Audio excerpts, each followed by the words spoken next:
Well, there are similarities, not only in our first names, but also in the fact that the two situations were and are situations of emergency. And so people from outside politics have been called in to take care of the government. But there are huge differences, though, because in one case it was a financial emergency, and the difficult task was to take money from Italians in the sense of reducing public spending and increasing taxes. Whereas this time, the hard part of Draghi's job is, of course, to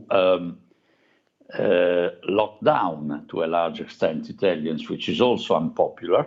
But from the financial point of view, there are huge flows of resources coming in soon from the European Union, from the ECB. And so from this point of view, it's exactly the opposite.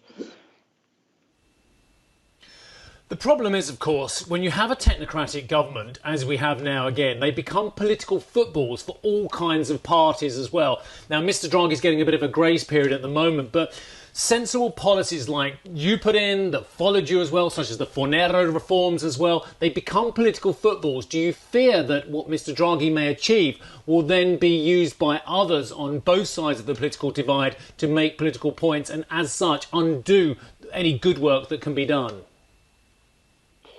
Well, I hope this time it will be different. There is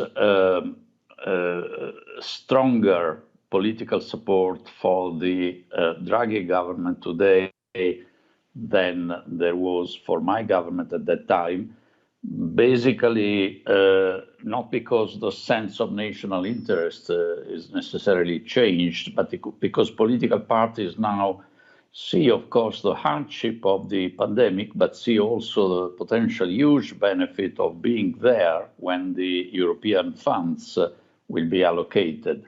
That is the reason, by the way, why, whereas at my time, in spite of my request to them, no political party of those supporting us in the parliament gave us their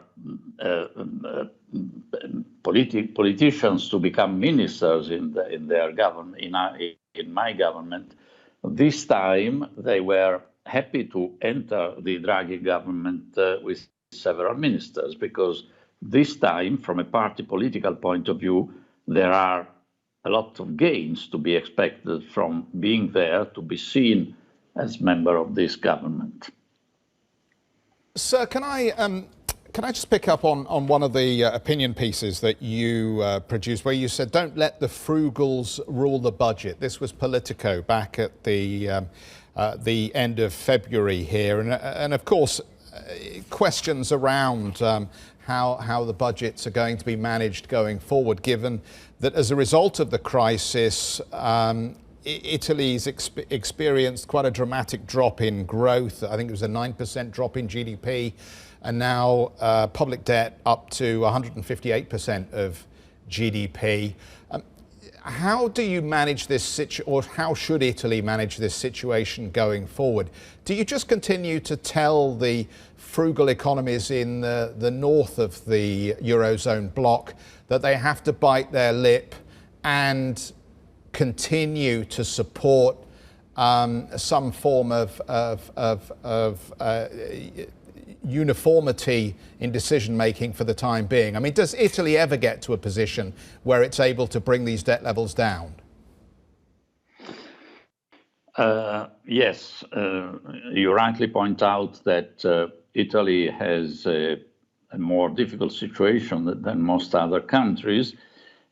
Yet it's all the countries which have benefited in response to this pandemic from what I call abnormally high monetary accommodation by the ECB, or for that matter, by the other central banks around the world, by the elimination, the suspension rather, of the budgetary rules concerning national budgets within the EU, plus many other forms of relaxation of all sorts of constraints. Now, it would be a huge mistake, I think, for the EU as a whole and for individual countries, Italy in particular, to consider this as a sort of a new normal of financial and fiscal largesse. If it were to continue like this for a long time, problems will simply be thrown under the carpet and will materialize massively and very dangerously in terms of unsustainability of public debt, in terms of inflation, in terms of further distributive inequalities further down the road. That is why there is a need, and the Italian government under Draghi is considering this. There is a need to become more selective in supporting against the damages of the pandemic, and for the governments to invest public money there where there is a perspective of viable activities going on, but not throwing money to activities which are very unlikely to resume and to go back to normality after the pandemic.